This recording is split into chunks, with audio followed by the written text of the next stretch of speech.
Olá, queridos amigos da Rede Luz Espírita. Estamos de volta para mais um capítulo do livro Ceifa de Luz, esse livro absolutamente extraordinário, psicografado por Francisco Cândido Xavier, ditado pelo nosso querido Emmanuel. E hoje nós vamos abordar o capítulo número 3, no mundo afetivo, falando das coisas que acontecem no campo da afetividade em relação, claro, ao nosso próximo. Sem mais delongas, vamos ouvir nosso querido Dr. Aguinaldo para suas primeiras considerações. Então, meus amigos, o Emmanuel, ele vai escolher um texto do Evangelho de João, capítulo 4, versículo 11, onde o João disse assim: se Deus nos amou, nós devemos nos amar uns aos outros. Então, a partir daí, Emmanuel vai tecer as suas considerações, porque quase sempre a gente critica as contendas, as discórdias, as dissidências, as guerras, mas nós também não perdemos tempo em guerrear uns com os outros. Basta a pessoa pensar um pouquinho diferente da gente para a gente já estabelecer uma contenda acirrada. E Emmanuel vai discorrer o assunto exatamente em cima disso, que nós temos que começar a compreender as pessoas, porque ninguém é igual a ninguém. Se nós formos analisar, cada pessoa tem a sua individualidade, um mundo à parte, sem nenhuma chance de ser igual a outra, em sentido nenhum. Então nós precisamos aprender a conviver, compreender cada pessoa no seu respectivo lugar. E ele vai falar que a própria natureza age assim. Não se pode comparar uma flor, uma roseira, por exemplo, com uma crisálida, como também não se pode comparar uma laranja com uma pera. E cada fruto vem a seu tempo também. Nem todos vão frutificar na mesma época. Se a natureza dá esse exemplo para nós, porque Deus não dá cópia para ninguém, somos individualidades, a gente teria que começar a compreender as pessoas e fazer um esforço interno, individual, pessoal, de compreender, valorizar e respeitar cada criatura, porque somos todos irmãos encaminhadas, filhas todas do mesmo Pai. Por isso que João enfatizou: se Deus nos ama como filhos, que nós devemos nos amar uns aos outros. Essa questão nos chama a atenção pelo verbo utilizado pelo evangelista, né? Quando ele diz que a gente deve amar. É um dever natural, né? Por quê? Porque o amor é a própria essência divina.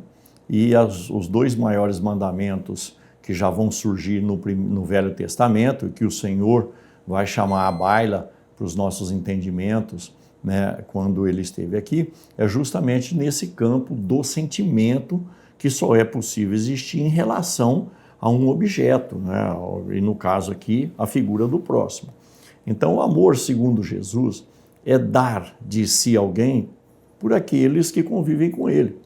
Ou seja, é algo que traduz para as pessoas uma condição um pouco melhor. Quando Emmanuel fecha essa lição, ele diz que a gente deveria se transformar para as pessoas naquilo que Deus é para nós, uma bênção. O que isso significa? Que nós precisaríamos tornar a vida das pessoas um pouco mais fácil, um pouco mais alegre, um pouco mais, vamos dizer assim, rica em experiências com a nossa presença na vida delas. Qual tem sido o nosso comportamento, então, em relação a isso? É interessante notar, e os benfeitores espirituais no Livro dos Espíritos vão falar sobre isso, na questão 785, que os nossos maiores entraves para o desenvolvimento espiritual é justamente o orgulho e o egoísmo. O orgulho não deixa a gente perceber ninguém melhor do que nós. E o egoísmo é quando a gente só quer para nós e se sobrar para os outros. Então, quando a gente quer ser amado, mas não quer amar, a gente está sendo egoísta. E quem de nós não tem o desejo de ser querido, de ser observado, de ser respeitado, de ser acolhido? Todos nós temos, é da nossa própria natureza que a gente possa ser afetuosamente envolvido pelas pessoas. Mas se eu, como ser humano, tenho esse tipo de sentimento, os outros seres humanos também têm. E há uma lei que se chama lei de causa e efeito, que todos nós conhecemos, né? Onde a cada um é dado segundo as suas obras, nós só teremos direito de receber aquilo que a gente distribuir, aquilo que a gente dá. Então a gente precisa começar a olhar as pessoas como sendo seres em evolução, como nós mesmos somos. Nós estamos do jeito que estamos em função do trajeto que nós caminhamos na vida, nas outras vidas. E as pessoas também. De tal forma que se a gente observa as pessoas exigindo delas, querendo delas algo que elas não têm condição de dar, é justamente porque elas caminharam por outros caminhos. E assim como a gente quer ser respeitado, essas pessoas também querem ser respeitadas e elas precisam ser respeitadas. Porque não haverá outra solução para as nossas vidas senão uma boa convivência. O litígio sempre leva ao sofrimento. O litígio sempre causa mal-estar. O litígio sempre causa uma, vamos dizer assim, uma reverberação infeliz para todos os envolvidos. E a gente precisa começar a pensar nisso, né? Que as pessoas escolheram os seus caminhos como nós escolhemos o nosso. E assim como a gente não quer que ninguém defina os nossos caminhos, as pessoas também não. Então, mais uma vez, não há outra solução senão aceitar as pessoas como elas são e tentando fazer por elas o que nós gostaríamos que fosse feito para nós, na medida de nossas possibilidades, evidentemente, mas sempre indo de encontro nas necessidades da pessoa. Precisamos pensar nisso. Lembrando que no Evangelho segundo o Espiritismo tem 2 capítulos falando sobre a necessidade de amarmos. O amor ao próximo, que é o 11º, e o amor aos inimigos, que é o 12º. E ali então nós vamos ter um show trazido pelo Kardec, pelos benfeitores, nas instruções dos Espíritos, falando sobre esse amor transcendente. Porque quase sempre a gente fala em amor, mas é esse amor humano, né? Esse amor aqui do terra a terra e coloca até sexo no meio, né? Não, nós estamos falando de um amor que transcende no entendimento de que nós somos todos irmãos. E em pensando assim, em vivendo essa proposta, nós vamos olhar todo mundo à nossa volta como irmão. E tem um ditado que diz assim: não podemos usar 2 pesos e 2 medidas. É um peso e uma medida.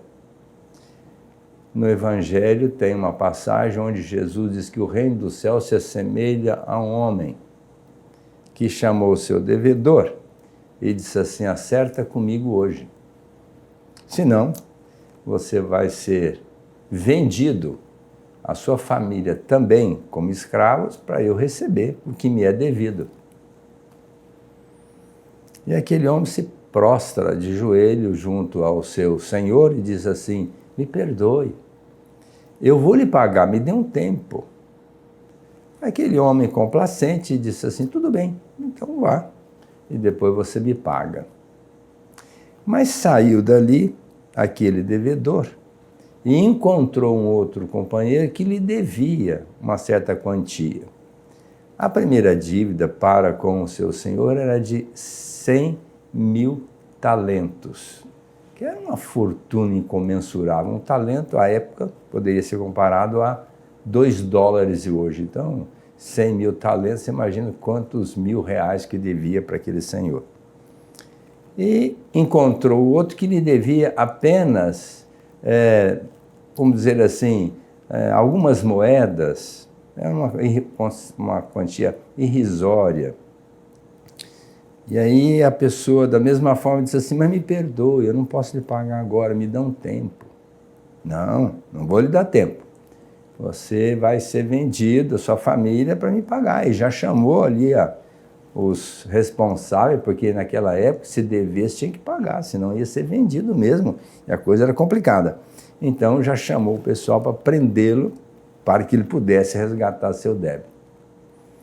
E a vida segue. Mas uma pessoa que viu aquele quadro, primeiro dele ser perdoado pelo seu senhor numa dívida absurdamente grande, e depois de não perdoar o outro que lhe devia algumas moedas, ele chamou aquele senhor e disse, olha, o senhor perdoou aquela pessoa e ela acabou de incriminar a outra, mandando prender para receber uma certa quantia. Aquele senhor, tudo bem, mandou chamá-lo e disse, mas como você, eu perdoei você uma quantia muito grande e você não perdoou o outro que lhe devia uma pequena quantia? Não. Então agora você vai ser preso até que você me pague tudo regiamente. O que Jesus quis dizer com essa passagem do seu Evangelho em Mateus? Quis dizer exatamente isso. Deus é muito pródigo, misericordioso para com as nossas faltas. Nós devemos muito para com a criação divina. Nós vivemos por misericórdia de Deus. E aí, quando alguém nos deve uma pequena coisa, nós queremos cobrar. Isso significa que, da mesma forma que Deus nos ama incondicionalmente como filhos, nós deveríamos amar também os outros. Amar não significa viver de beijinhos e abraços, porque às vezes a pessoa até não tem uma vibração compatível, que seria até uma hipocrisia de nossa parte. Mas deixa a pessoa viver a vida dela, passa por cima, não liga, não leve adiante, não cobre. Apenas se tiver uma oportunidade, ajude, porque a proposta é de amar o próximo, até sendo um inimigo. O doutor lembrou o capítulo 11 do Evangelho segundo o Espiritismo, e vale a pena a gente trazermos aqui uma colocaçãozinha do Espírito Lázaro na primeira mensagem espiritual do capítulo, que tem como título a Lei do Amor. Ele disse que o amor, no seu real sentido, não no sentido vulgar, vamos dizer, consequência de uma evolução do nosso entendimento ou de uma educação dos nossos espíritos.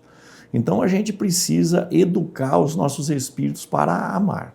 Ora, eu desejo ser amado, todas as pessoas desejam. Eu desejo bem-estar, todas as pessoas desejam. Fazendo um ganchozinho na questão 719 do Livro dos Espíritos, os benfeitores espirituais vão dizer para nós que para o nosso bem-estar, estar de acordo com a lei de Deus, que é de amor, nós não podemos estar por isso mesmo causando mal-estar a ninguém. Então, uma coisa pela outra, se nós queremos bem-estar e receber amor, como Lázaro nos orienta, nós precisamos educar o nosso amor. Nós precisamos educar os nossos sentimentos, a nossa afetividade, para que a gente consiga encontrar no próximo um irmão nosso, que antes de tudo também é filho de Deus e faz parte também do conjunto de ovelhas que o Senhor Jesus toma conta aqui na terra. Como Deus não faz acepção de pessoas, nós também não precisamos fazer, não podemos fazer.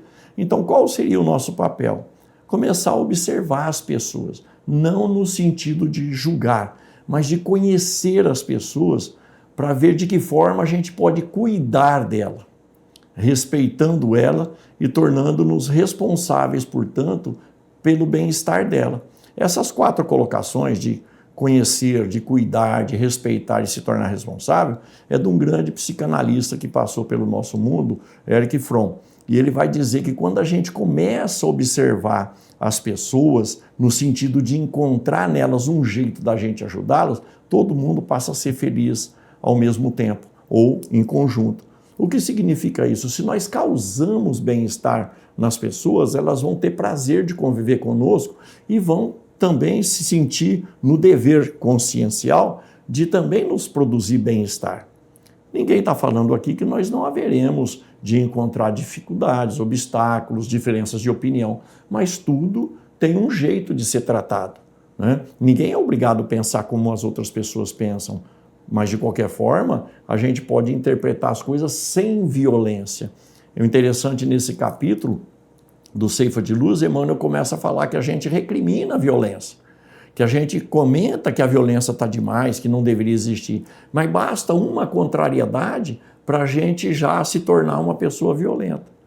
Então, há uma forma de se renovar, né, através de um processo de observação de nós mesmos, de como a gente reage às pessoas, né, de como a gente reage àquilo que a gente entende ser uma agressão, entende ser um avanço em nossa direção de uma forma desrespeitosa. Nós precisamos aprender primeiro a ver as nossas reações, como a gente reage, um impulso, um instinto, senão a gente não vai conseguir cuidar das pessoas, conhecer as pessoas, cuidar delas.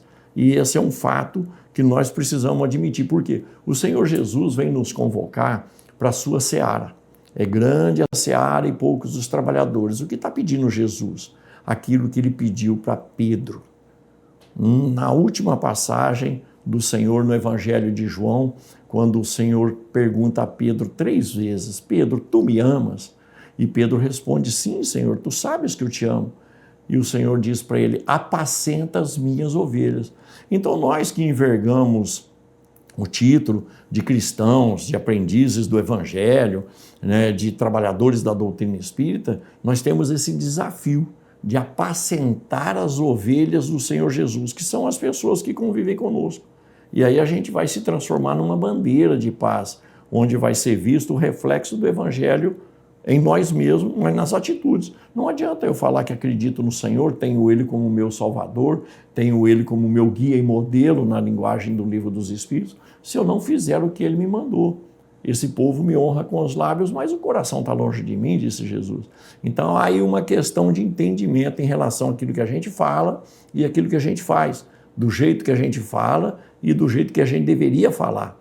E só observando como nós somos, como nós reagimos, é que a gente vai conseguir compreender a natureza do próximo e começar a melhorar as nossas relações, que evidentemente começa dentro de casa, na família. François de Geneve, no capítulo 5 do Evangelho segundo o Espiritismo, vai dizer que a primeira missão do Espírito encarnado é junto à família. Pois é por isso que nós estamos juntos, para nós nos reconciliarmos com os adversários enquanto estamos a caminho com ele, transformando esses laços consanguíneos em laços espirituais. E isso só é possível através do exercício do amor. O que nós precisamos é vencer em nós essa necessidade de julgamento, porque a gente está sempre julgando, né? Quando pega um jovem que se permite a um crime ou uma atitude infeliz, a gente vai dizer assim, olha que absurdo o que ele fez. Mas se nós fôssemos criados como ele foi criado, passássemos, palmilhássemos o mesmo caminho que ele trilhou, será que nós não seríamos até pior do que ele? Então, se nós tivermos o privilégio de ter uma educação, de ter uma orientação, de ter pais que foram responsáveis, então também cresce dentro de nós a necessidade de compreender essas pessoas. Jesus foi bem enfático quando ele disse assim, será exigido mais a quem mais se der. Se nós já temos um certo entendimento, então vamos deixar de ficar fazendo julgamento. A começar, que ele disse assim, ouviste o que foi dito, amarás, odiarás o teu inimigo, mas eu vos digo, amai o inimigo, fazei o bem pelos que vos odeiam, orai pelos que vos perseguem e caluniam, e bendizei os que vos maldizem. O que é essa receita de Jesus, senão o amor? O amor incondicional, transcendente. Amar o inimigo. O inimigo é aquela pessoa que ainda, talvez até sejamos a razão da inimizade dele em uma outra vida anterior, que nós o infernizamos, que nós fomos lá e tiramos a sua paz, que o colocamos numa situação complicada. E ele volta daquele jeito, para poder se reacertar perante a vida. E como sempre Deus sabe fazer as coisas, coloca junto de nós para que nós possamos nos afinizar na lei do amor com esse inimigo, entre aspas, que é o nosso irmão. Então vamos entender que se ele está nos molestando, talvez sejamos a causa. É hora de nós estarmos pedindo pelo menos um perdão de algo que nós tenhamos feito que nem nos lembramos. Mas é o que acontece? Não. Você acha que eu vou pedir perdão para ele, meu inimigo? Pelo contrário, eu quero vê-lo mais numa situação complicadíssima. E aí deixa de fazer o que deveria, que é o perdão incondicional. A nossa doutrina, a doutrina espírita, eu falo, nossa, porque nós trilhamos dentro dela, mas ela é de todo mundo. Segundo Kardec, quando ele perguntou se seria a religião do futuro, a doutrina espírita, o benfeitor disse para ele, não, será o futuro das religiões.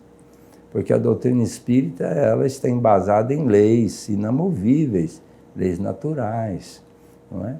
Mas quando eu falo, nossa, é porque nós estamos trilhando dentro dela. E ela enfatiza como pilastra maior a caridade.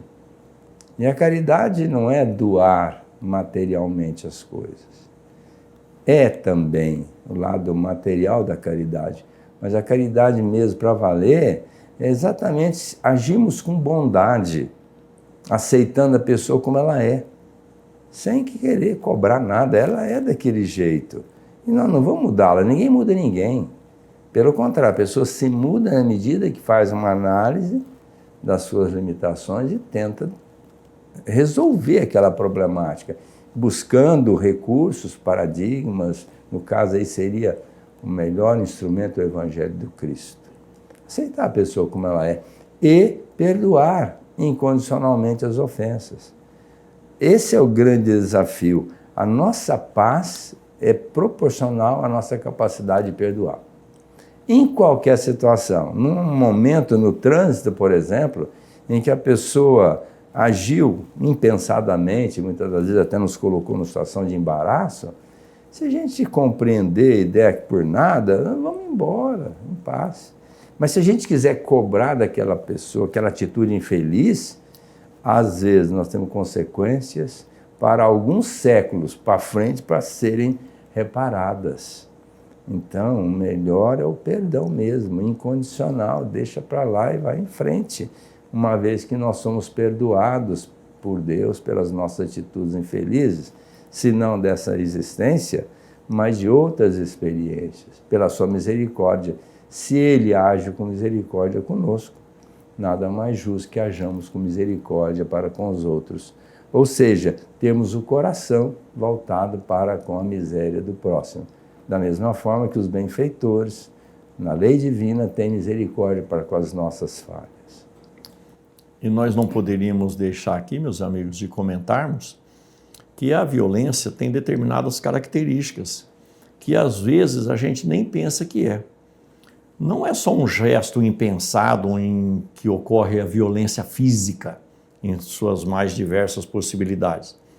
Mas a violência pode ser também um silêncio carrancudo, onde a gente agride a pessoa com a nossa afeição fechada, deixando de conversar.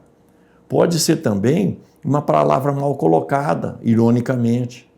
Pode ser uma cobrança que a gente sabe que a pessoa não tem condições de corresponder. Então, nós vamos compreendendo que a violência que existe ainda dentro de nós precisa ser descoberta nos seus mínimos detalhes. Tudo nos leva, então, à vida de relação.